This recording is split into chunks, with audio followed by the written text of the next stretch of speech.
Okay, we're good to go. Yeah. Documentation for users with AsciiDoc and Antora. Welcome to this talk in the last slot of today. Thanks for making it here.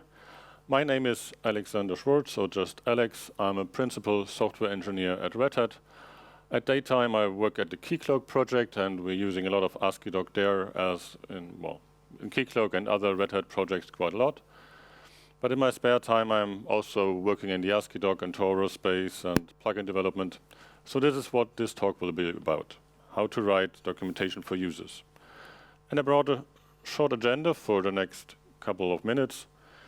First, let's have a look how the ideal documentation looks like. How users search for information, because we're building or we are writing the documentation, we're publishing the documentation for our users. Then we see how AsciiDoc and Antora can help here.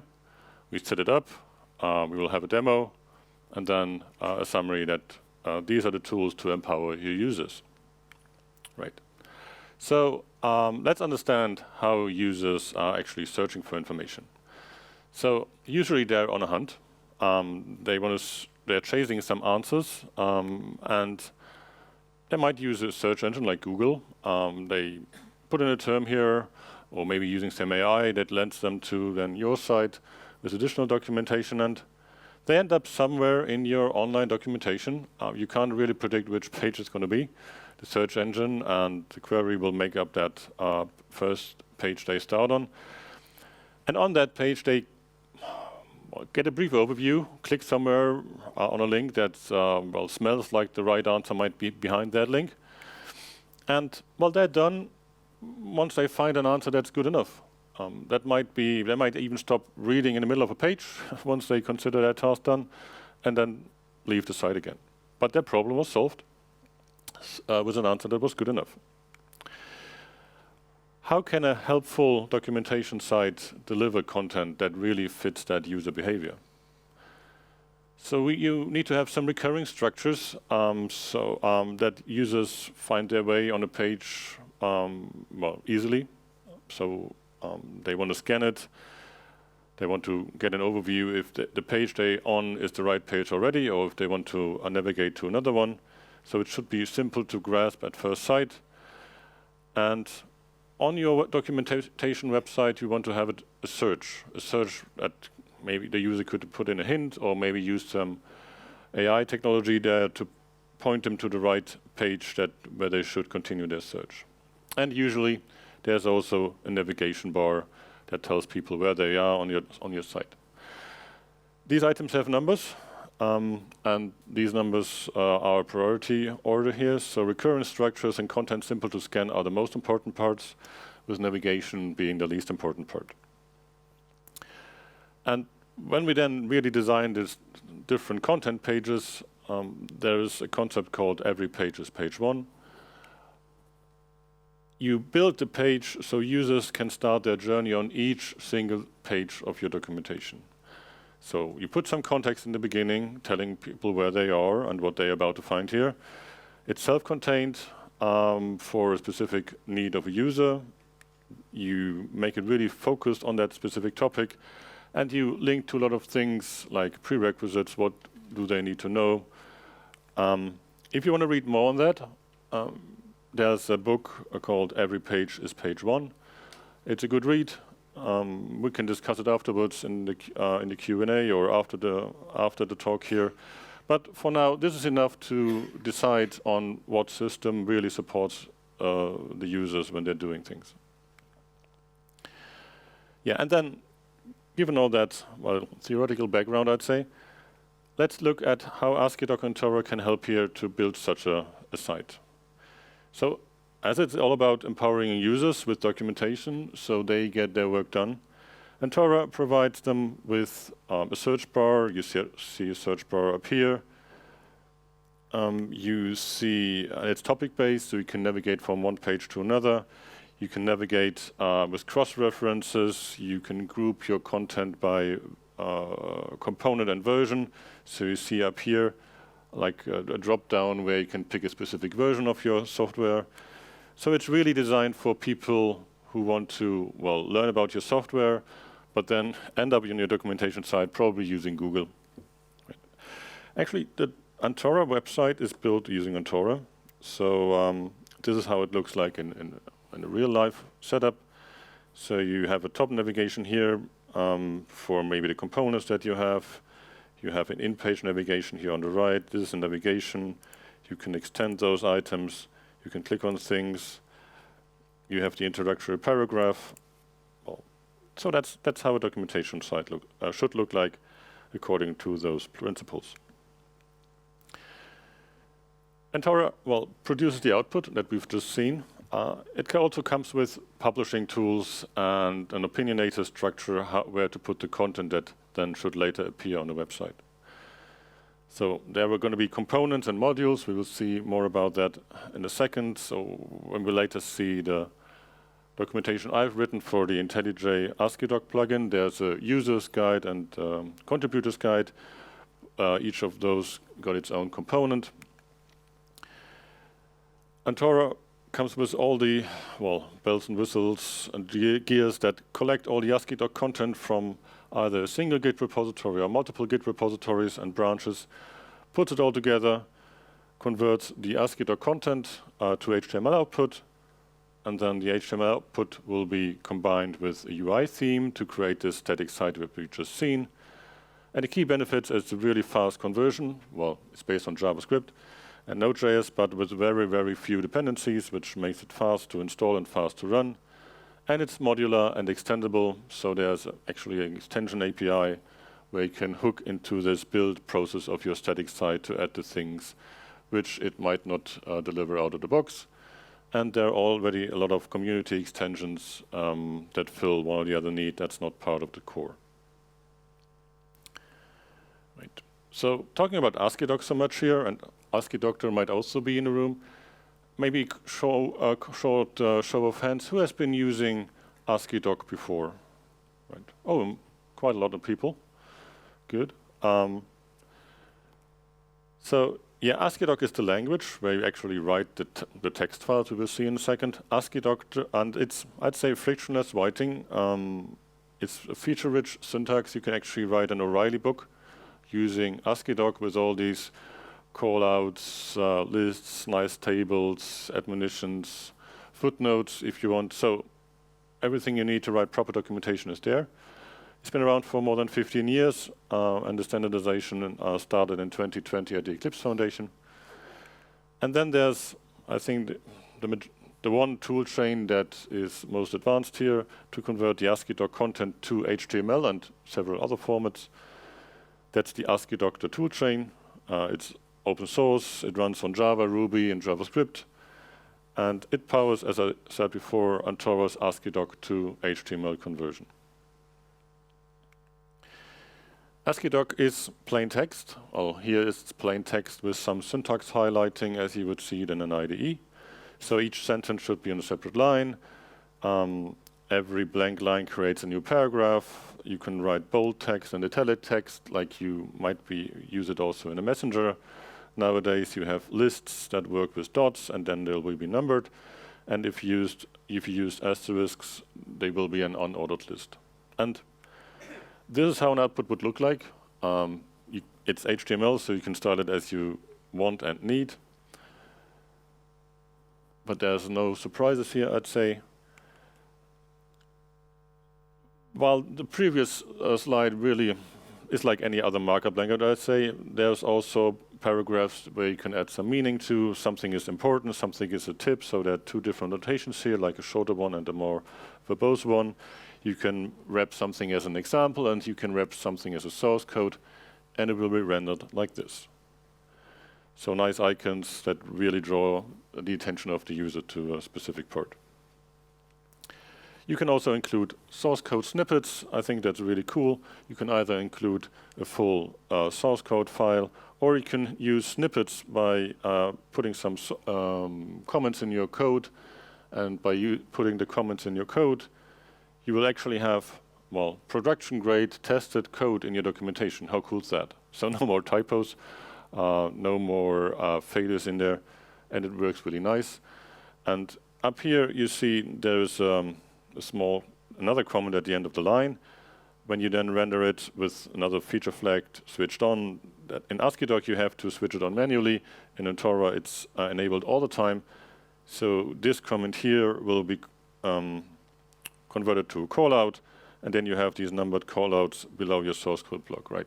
I'd say that's the usual thing you would expect from an O'Reilly book, right? All the listings look like this with these callouts and the descriptions of source code examples. Good. So it's a nice tool set. It has tables. You can do fancy formatting by putting them, well, to the left, to the right, to the top. You can have formatting in there. You can row span, col spans, all is there.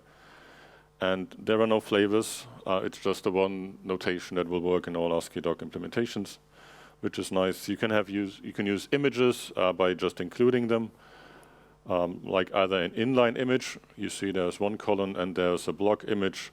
That's two columns, like block images make up a paragraph that you then can style as a paragraph, and this is how it would look like. The first is an inline image, and the other one is the block image. And there are extensions that you can add to AsciiDoc. For example, you can add diagrams here. One of the diagram type I like a lot is swim lanes. And these swim lanes help you. You still write them as text. You can put it in a separate file. You can put it in your documentation file. And then you have a diagram here that explains or that, well, helps the user to understand what you just wrote in a paragraph of text. And everything I write in AsciiDoc, it's then versioned in a Git or whatever version control system you use. But when you're using Antora, it should be Git. AsciiDoc is quite flexible, but Antora kind of prefers Git here. And then you can really see who changed what line in my documentation, for what reason, is it connected to an issue. So I can track the code changes together with the documentation changes. And you can write this documentation in your IDE, so you can stay focused. You don't need to switch any apps. You can collaborate using version control. As a developer, you will be very familiar with version control. If you then onboarding some technical writers, or maybe the business as well, they might need a little bit of help here. And the AsciiDoc plugin for IntelliJ, it provides both Antora and AsciiDoc support. So if I now switch to my IDE, let's I pick the right window. I, for example, have here a folder with some AsciiDoc content, and once I open it up, I can scroll through those. I have a structure view that gives me like an outline, like you would have in a regular class. You will have a preview, and whenever I change something here, the preview will change as well. I can also do navigation, so these are lists. So this is a reference. I can click on this and go to that reference. It will, oh, that's the same page. Let's see, that's features. So I click on this reference, it will open that file. So it's like, it behaves really like code. So as a developer, you will be very familiar with what's happening here. It was also in other IDEs, so, but I'm the maintainer of that AsciiDoc plugin, so that's what I show here today in this talk. Right, let's set up Antora. Let's see how that, what the steps are for that. So the structure I talked about earlier, it's about, well, components. You need to decide about your top level structuring here. And each component, it has a name and a version. You can, if you say you don't need a version, then you can skip it, but it definitely has a name. And I think the very distinct thing about component and the modules that we will see later, a navigation is always tied to a component. So if you at some point decide something should have its own navigation, a specific area or part of your stuff, then it's probably a component. Each component then have multiple modules. These modules are then combined in a module and displayed there. And each module will then have pages, images, partials, attachments. So it has a very, very common folder structure. Partials are snippets that you will use in multiple places. Some things you would use as an include in multiple places. They won't render as a separate page, but they will render the same paragraph on multiple pages. That's our partials. You can put everything in one Git repository. You can put everything in a single branch and then have multiple folders for different versions. But you can then also have one Git repository with one branch for each version, and Antora will pull all this information from the different branches. That's how software developers usually work. You can also distribute things across multiple Git repositories and bring them then back together using Antora. Maybe not start with that, but it's good to know that it's there as a feature if you find the need. As usual, start simple, explore it, and then take the next step once you're there. So we looked at the structure. Let's look at the process. What is Antora actually doing? So the user runs a command line, either in CI or in their local setups. And the first thing that Antora does, it will load a playbook, which is actually a YAML file. And in that playbook, there are some general configuration parameters, but most importantly, there's a list of repositories, well, Git repositories and branches that Antora will then clone if they are not local, and pull all the content from these Git repositories, all the AsciiDoc content that it needs. It then creates the HTML output from AsciiDoc content, and then it will merge the HTML output with the UI theme and maybe some UI customizations. Optionally, there's an extension that creates a search index, but as I discussed before, you will probably definitely want to have a search index to help your user to find content on your site.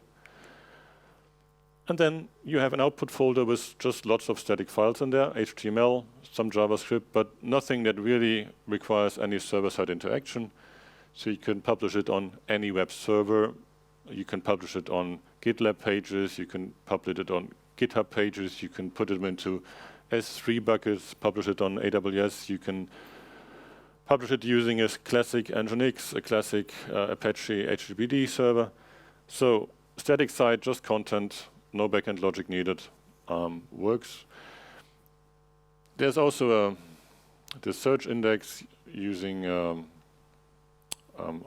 there are different implementations for the search index. You can, if you say your site grows enough that you want to have a server-side implementation for your search index, there are some software as a service services that you can use. But well, it could all, including a static, including your index being hosted on the static side. So you need some skills to set up all of this documentation. So the first skill I want to introduce, or the first role I want to introduce, is an author. Somebody would need to write some documentation, so the users are eventually able to read it. I'm advocating for shift left. So developers should write documentation, testers should contribute to documentation. The business maybe probably as well, but they might have a little bit of challenge sometimes to work with Git, but developers are there to help. Hopefully you have a technical writer in your project that helps you to grow your writer skills in your team. But that author will write the content, or authors will write the content. You need some people who do some automation of the infrastructure. So maybe you need a good new Git repository. Maybe you use the existing Git repository, some YAML files for configuration, a package JSON to manage some versions of the node packages, some continuous integration pipeline, be it in Jenkins, GitHub Actions, GitLab, CI, you name it. But yeah, the usual automation that you will probably definitely have in your existing project already. A web developer will help here, or somebody knowledgeable with some HTML and CSS to customize the Antora theme. It depends on the level of customization you want. If you go with the existing theme, or actually build your own theme afterwards.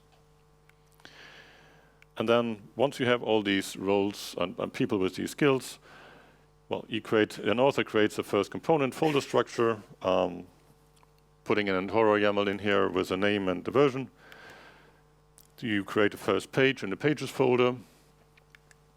You create navigation entries in a file called navigation or ADOC.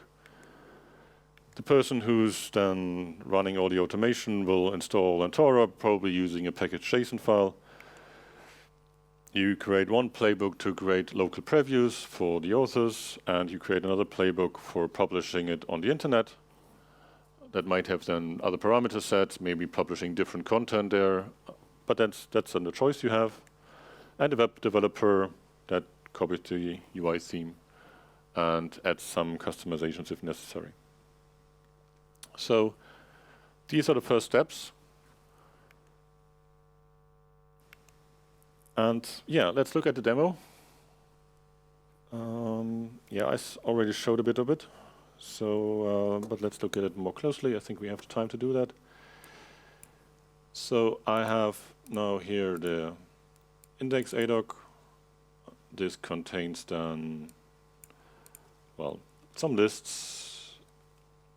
I can have regular links here. I can link to the features.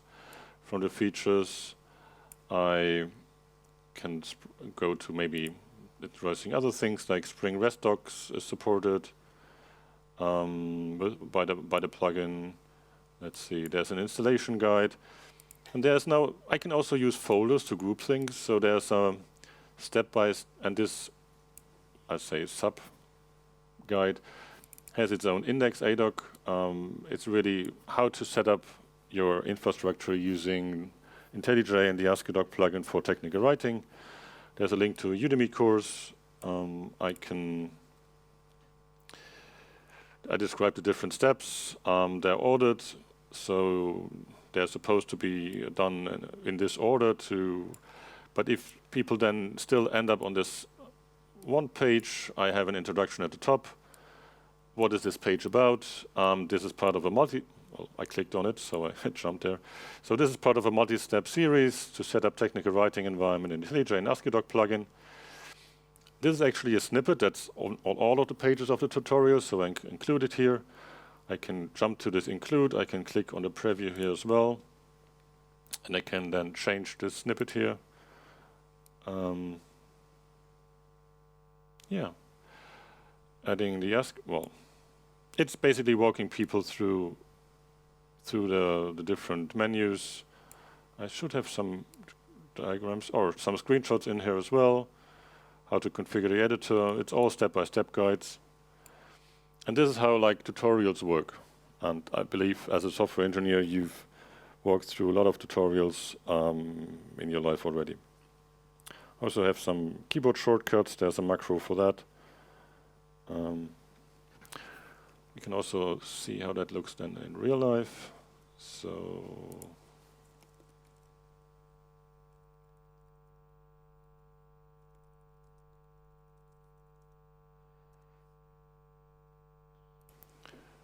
this is the plugin on the marketplace. Okay, let's see if the demo gods are with me. Or, oh yeah, there we go. We will have a user guide here, and the user guide set up for technical writing. This is how it looks like then. I can expand the navigation. I can go on each item here. I will have a search field up here. Let's look for previewing content. So this is the search here. I go here, I jump in here, have my results, some advanced features, custom styles for the preview. I have a button here, say edit this page. This will link me to the GitHub repository. I open it in a new window and I can start editing the contents here as well. Let's zoom in a bit. It will not give you the convenience that you have in an IDE. Still, it gives you somewhat of a preview. Good. Right. So that's the demo. So what we've seen, it's all about empowering your users so they get their work done with Antora and basically any static site generator that really builds your documentation, publishes this. It keeps your content up to date. You can collaborate as a team using version control. Once you make a change, it will be a matter of well, seconds or hopefully not more than minutes of your CI pipeline to build that. it doesn't build your software necessarily as part of your pipeline. It will, maybe there's a separate documentation pipeline that just checks out the AsciiDoc content and builds the documentation side, so that should be pretty fast.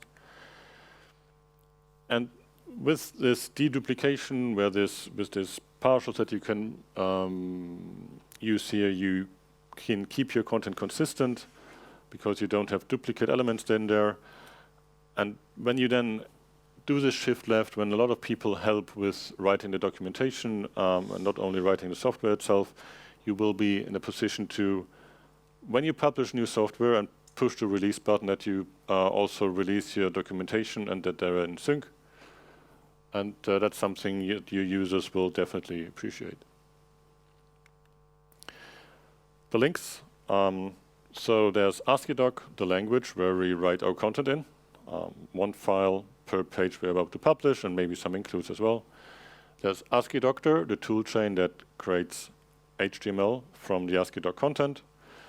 There's then the IntelliJ AsciiDoc plugin that supports both AsciiDoc and Antora. There's Antora.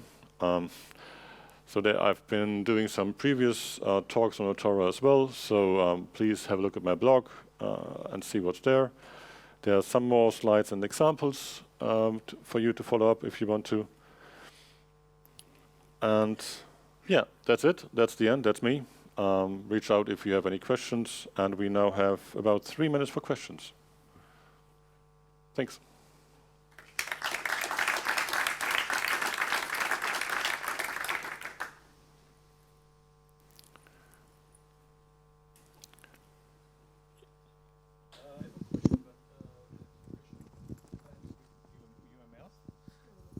Thanks.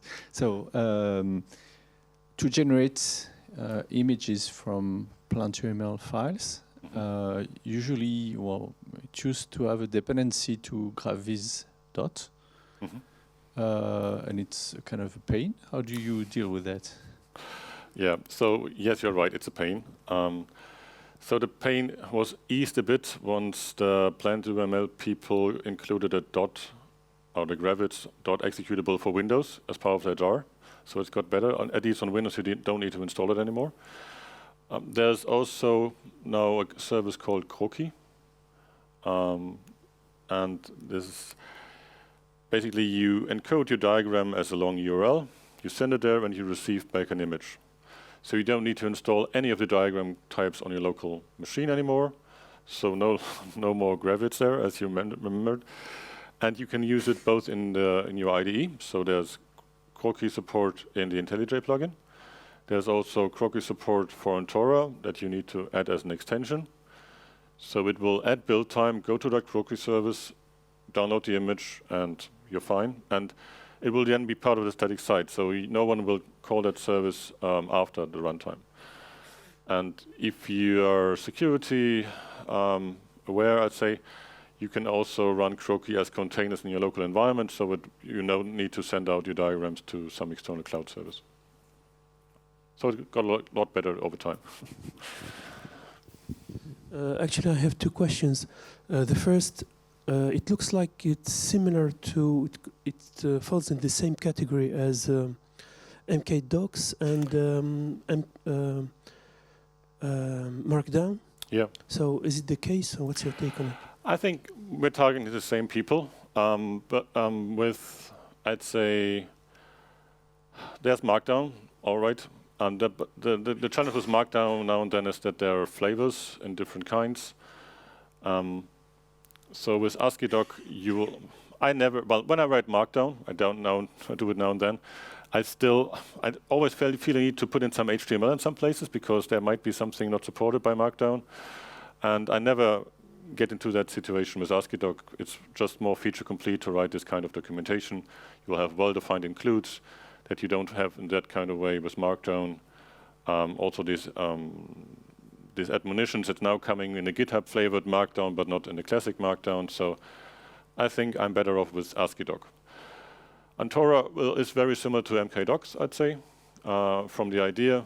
It's also, the good thing is when those things are opinionated, like Antora is, if you, for example, would choose Hugo, where every theme is different, and you really have to look up where to put the right content, I prefer an opinionated way like Antora is doing it.